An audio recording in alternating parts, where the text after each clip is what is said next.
Welcome to the Browns Instant React for Week 11 against the Buffalo Bills, and what a week this was. For anyone in Buffalo right now, hopefully you guys are all safe and healthy, and hopefully you guys can get some of this dug out and enjoy your Thanksgiving holiday coming up, especially with all the shopping that you get to do the next couple of days thereafter.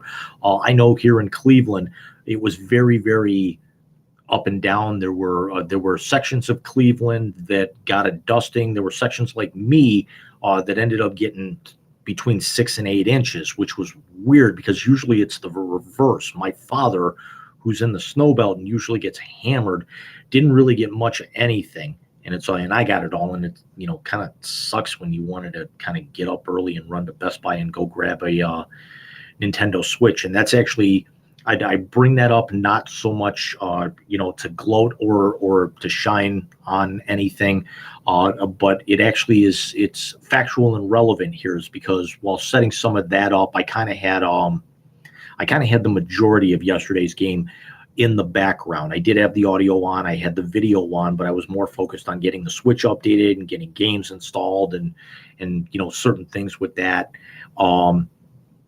But let's get into it. As you can see, the Bills with an expected win over the Browns, 31-23, and let's be honest, that game was not that close. The Browns got a mop-up touchdown very late to make it an 8-point game, but it was still, in my eyes and the eyes of most everyone around the league, it was a 2-score game.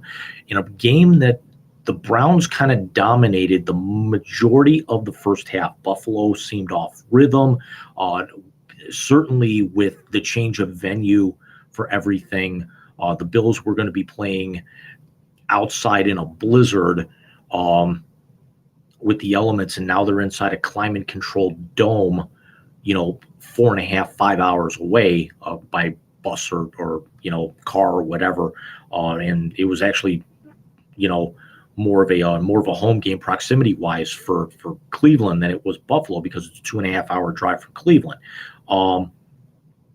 And kudos to all you Buffalo fans that actually helped the Bills get to the facility, get to their flights. We've seen the photos and the videos making the rounds of even a couple of people helping Josh Allen dig out of his yard, just so this way he could even get into a car or on a snowmobile or anything, just to be able to get to the team charter. But it was something that the Browns went right down the field on the first drive of the game, kind of dominated with that, and it was mostly through the air. Let's throw the stat line up. As you can actually see, Jacoby Brissett had a very good game, 28 of 41 for 324 and 3 touchdowns. Nick Chubb only 14 carries, 19 yards. The Browns' leading rusher in this game was Kareem Hunt, of all things, with 5 carries for 32 yards. So yes, the Browns' running back core only touched the ball 19 times in this game and threw for 324. Amari Cooper, as you see, 8 catches, 113 yards, 2 touchdowns. Sorry, I have the box score just off to my right here. Brissett did a very good job of spreading the ball around. Donovan Peoples-Jones, 5 catches for 61 yards and a touchdown, his first touchdown of the season. Amari Cooper, again, with the 2 touchdowns. Nick Chubb had 3 catches. Harrison Bryant had 4. Although the one from Harrison Bryant should have actually had 5 with another touchdown, but couldn't get the toe down in the third quarter. And I completely agree with what a lot of local Clevelanders are saying, is why was that not Njoku in that position rather than Harrison Bryant. David Bell with 4 catches, his most in a game so far this year. Njoku with 2 catches for 17 yards. Farrell Brown did actually have a target, and it was a key drop on a drive that they could have potentially put 7 on the board for. Brissett did lose a fumble. It was yet another one for him, putting the ball on the ground. He was sacked once. Did have a quarterback rating of 116.3. The Bills, Josh Allen had Josh had a bit of a slow start. Really did not have the game that we all expected him to. Let's be honest, we expected the Bills, especially with the elements now out of play and this being on turf, we expected this to be a track meet, and we expected them to put 40 or 50 on the board against the Browns. And you could definitely tell early with the way that the Browns kind of dominated that game, at least the majority of the first half, that this was something that Buffalo was entirely out of their element, no pun intended. Allen finishing 18 of 27, 197 yards and a touchdown. Had 3 rushes for 7 yards. Josh only actually ended up hitting 4 receivers all game. He hit, as you can see there, Dawson Knox 7 times for 70 yards. He hit Gabe Davis 5 times for 68, Stephon Diggs 4 for 48, and Devin Singletary 2 for 11. Targeted a couple of his couple other running backs. Could not connect on those, but again, still got the job done with that. Brown's pass blocking was atrocious as usual. Brissett saw the pocket collapse on him multiple times. Had to make improvisational throws, and luckily this one worked out for them. And again, if we've actually got the elements and the cold, we're looking at a much different scenario here. As you'll see now, the Browns putting up 396 yards worth of offense, Buffalo 357. Buffalo naturally with a slim lead with the passing over the rushing for their stats, but the Browns only 80 yards rushing as a team. Kareem Hunt with 32, Brissett with 29, and Nick Chubb only 14 carries for 19 yards, his lowest output in at least the last 2 to 3 years.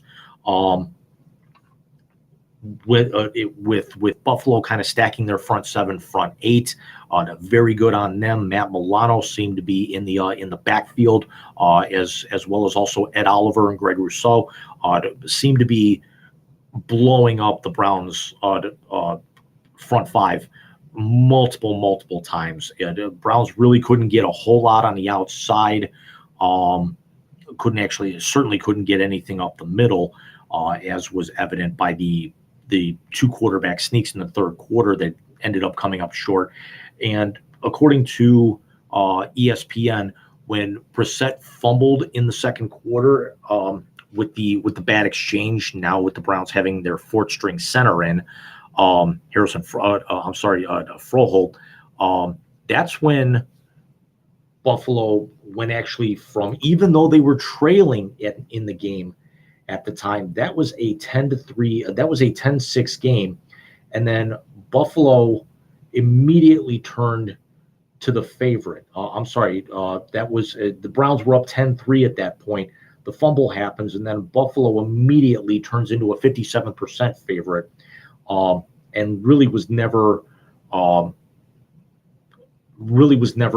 behind with that. There were a couple of times where it hovered around that 50%. If you look at the timeline on ESPN, but it was also something that after Cade York's field goal early, like in the opening minute, I should say, of the second quarter, Buffalo just decided, hey, we're going to take over. That was a 10-3 game at that point. Ended up rattling off 25 straight points to turn that game from a 10-3 game to a 28-3 game, primarily on the strength of 5 Tyler Bass field goals, tying a franchise record for them as he hit 6.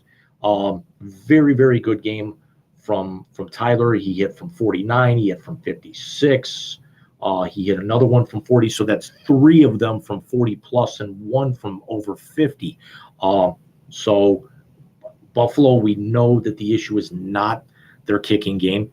Brown special teams were atrocious as usual, giving up multiple returns in the punt or kicking game of 30 yards or more. And again, the 5 field goals, and also Cade York had his 3rd one blocked. The Browns had 3 kicks blocked in the last few years. They've had 3 blocked in the last, I want to say, 5 weeks. 5, maybe 6 weeks.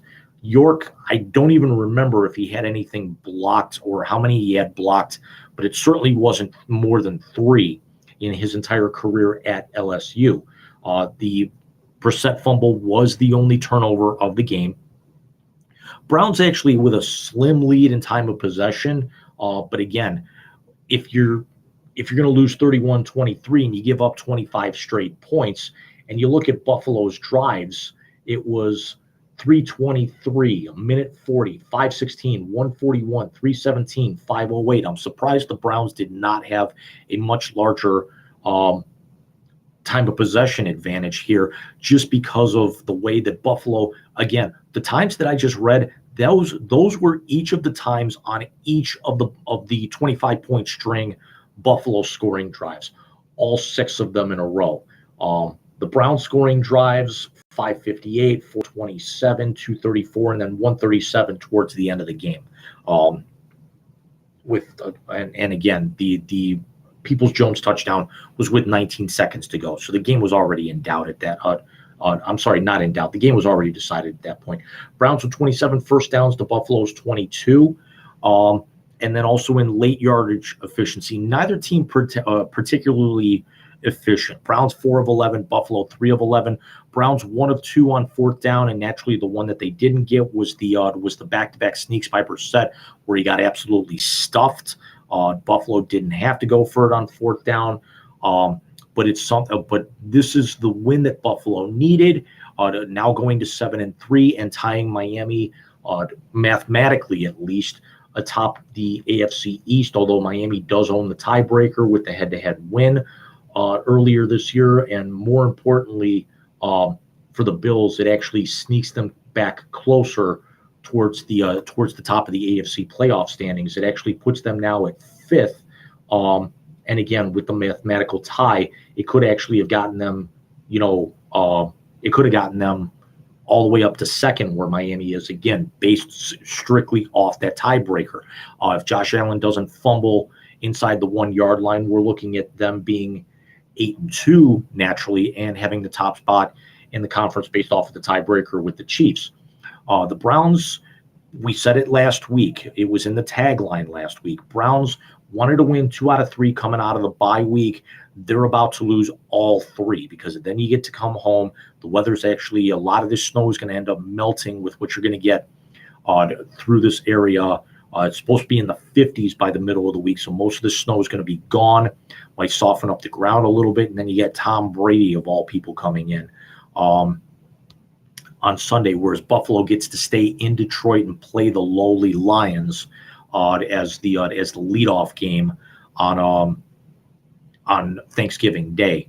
So yeah, I'll definitely be tuning in for that one. It's if you're going to continue to put Detroit on there, hey, at least make it entertaining. And we all know that the early game on Thanksgiving is usually one of the highest rated games every year. And sure, you put Detroit there, get them out of the way, and then they actually let the grown-ups play the 4:00 in the late game on NBC, the 4:00 game on Fox, of course, and CBS will actually have their early festivities and everything. And I'm hoping that Buffalo does to Detroit what they should have done against the Browns this week. The Browns right now, it's going nowhere. Deshaun Watson is not going to fix this as well. They are not. This is not just a one-player fix. This is an entire organizational collapse at this point. Joe Woods needs, and we've said it before, we'll say it again, Joe Woods is not going to be here next year. Does he survive the rest of this year? I highly doubt that. Stefanski, a lot of people think could get a pass this year, and let's actually see and saying what can he do with Watson in the final 6 games of the regular season. Does he make it through those final 6 games? He's got 7 left to go, and actually now he's got a worse record now than Freddie Kitchens did over the course of a 2-year span. I'm not exactly sure. I might be reading that backwards. I saw that line earlier today. And even somebody brought up earlier this morning on radio, if Eric Mangini is the coach of this team, first of all, they still wouldn't have any draft picks, but they'd be a hell of a lot more disciplined because he wouldn't actually sit there and take any of the garbage that's going on with the procedural penalties and everything else going on with the crap in this organization. And it's not a scenario at this point. The season is lost. The season is over. You've got guys playing for 2023.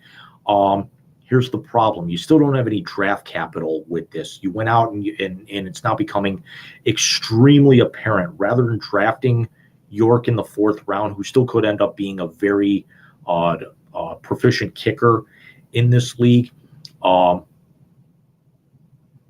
you still don't have any first round picks the next, for 3 years, and also a couple of second round picks that you could actually get some studs on this team instead of going out and spending all this money and re-signing skill position guys. You gave Nick Chubb a big deal last year. You went out and got Amari Cooper, broke the bank there. You got Deshaun Watson, skill position guy. Broke the bank and sacrificed the entire future. You broke the bank for Denzel Ward. How much longer is Myles Garrett going to be here? Is he going to demand a trade before too long? Quite honestly, he was completely right. You were wasting the potential of a lot of the players on this team. At least Garrett got to play in a playoff game. Nick Chubb got to play in a playoff game. Kareem Hunt got to play in a playoff game for his hometown team. It's all a matter of this actually goes far, far worse, and you've got no draft picks. You've got no high draft picks to be able to do a damn thing about it. Do they end up tearing some of this thing down because and trying to shore up for a rebuild? But again, the best way to rebuild is through the draft, and you don't have any capital to do it. So this is getting more and more comical every week. I think for the first time in my life, I'm going to be cheering for Tom Brady on Sunday. And then we actually get to see what Pudding Pops gets to do in Houston here on December 4th, which, by the way, we are actually now targeting potentially doing a Wise Guy show that night. And then we'll also have our year-end show on Saturday, December the 17th. So we hope to see all of you guys there. Do not forget, Friday afternoon will be the Wise Guy. Friday afternoon or Friday evening will be on the Big Rican show, the preview of the Ohio State-Michigan game, which is going to be 2 versus 3. And we've got the CFP rankings coming out tomorrow night. And this could end up being bigger than last year's game. We got a couple of guests. Mike's got a couple of guests lined up. Unfortunately, Willie will not be joining us, Willie Epstein. But we've actually got a lot of fun with this. And I will be back with you guys hopefully a little later on this week with a regular edition of the Sports Note. So if I don't see you guys before then, or if you're going to end up watching this late, everyone have a safe, happy, and healthy Thanksgiving holiday, and gorge up, enjoy some football, and I will see you guys definitely sometime. I will see you guys Friday live with Mike, and then you guys can catch the regular Sports Notes sometime later on this weekend at the worst case. Everyone take care, and again, we'll see you soon.